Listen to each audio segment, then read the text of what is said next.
I3, discussion and possible action to authorize the execution of contract amendment number 1 in the amount of $150,000 to the professional services agreement between Hayes County and Quiddity Engineering LLC for the Centerpoint Road project in Precinct 3 as part of the 2016 road bond program, and amend the budget accordingly.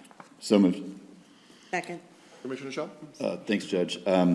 This is for the Centerpoint project between Hunter Road and Interstate 35 in San Marcos.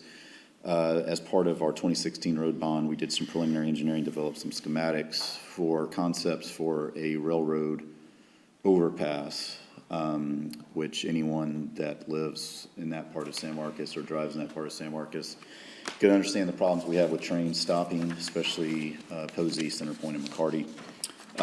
We've been working with the city of San Marcos. Obviously, portions of this is in the city limits, and have identified this Centerpoint program as potentially the next railroad overpass, separated crossing.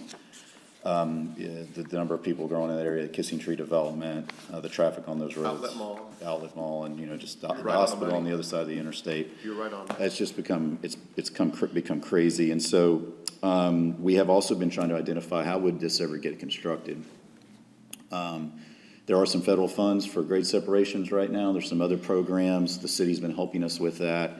We've come up with a strategy where we think if we have the right schematic that we could apply for some of those funds. One of the issues that's come up is that Union Pacific will not allow any improvements within their right-of-way without the elimination of an at-grade crossing. In our preliminary concept, we had what we would consider kind of as service roads or access roads to the overpass. And if you think of Wonderworld in San Marcos, that's the best example because they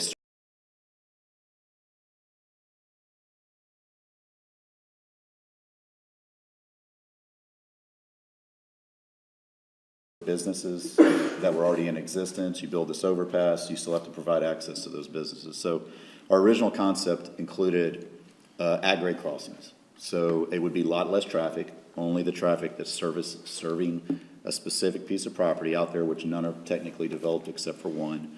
But we wanted to maintain that. And working with Union Pacific, that is a non-starter. They do not allow any improvements on the right-of-way that won't eliminate the crossing. They used to have a program where you could improve one, but you had to eliminate another one somewhere else. So it was kind of, if you did something else, you could improve it. So what would that result in is we could go ahead with some improvements, but we would just stop at the railroad. And so we did not believe that's probably the best. So what we'd like to do is update the schematic to include service roads that do not cross the railroad. Instead, they do U-turns. So if you were going to approach a business from one side or the other, you could still do it, but you would not be able to cross the railroad track. If you could go underneath the overpass and then come back. If you wanted to get to the other side, you'd have to get onto the bridge, then get off, and then go on the access road there, and then you could do a U-turn if you wanted to go in the opposite direction. So what our analysis has found is that we would not ever receive any type of grant support if UPR did not agree with our plan. And most of those funds are heavily weighted towards the elimination of at-grade crossings. In fact, they're named, one of the main ones is named the at-grade crossing elimination fund. It's not named exactly that, it was something very similar. And so we could spend the time and the money to apply for the funds, yet everyone is saying you're not gonna get them because the purpose of it is to eliminate the crossing. I was hoping that there would be, sort of an understanding that hey, we're eliminating like 90% of the traffic on the crossing. Let us make these improvements and still access these businesses in a little bit more efficient way. But that is not the way things are working right now. So, long story short, City of San Marcos and our team believes that the Centerpoint is the best place to start for the next crossing of the railroad in San Marcos. UPR has mentioned in the past in our discussions with them that they have enough right-of-way to add another track someday, and that has been something that potentially would happen in their plan. So.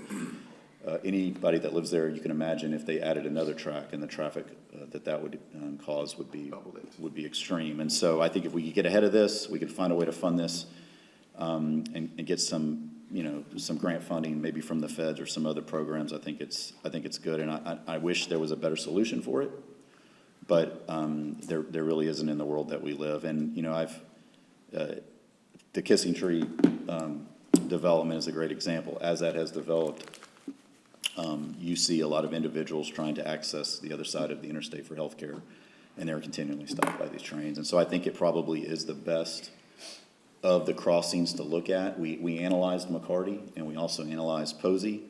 Posey is the most constrained, almost geometrically impossible to get up fast enough and get over and get back down to where you could have safe intersections both at Hunter and Interstate 35.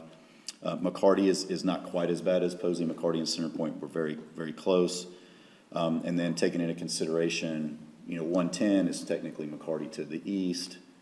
And then on transportation plans, Center Point West is potentially a loop to the west. And so, they don't align and won't. Which one do you pick? We decided, especially with the outlet mall traffic, Westward bound. that west, connecting to that westward piece was probably the best. So that's where we are, but I'd like to identify these additional funds to develop that schematic that eliminates those at-grade crossings so that we can better come up with the funds to someday construct this project. Commissioner, one other option we could take to eliminate that crossing and provide those accesses to those neighbors would be, I know this sounds weird, but to take the New Braunfels route and bore under the bridge, under the tracks. It was something we looked at.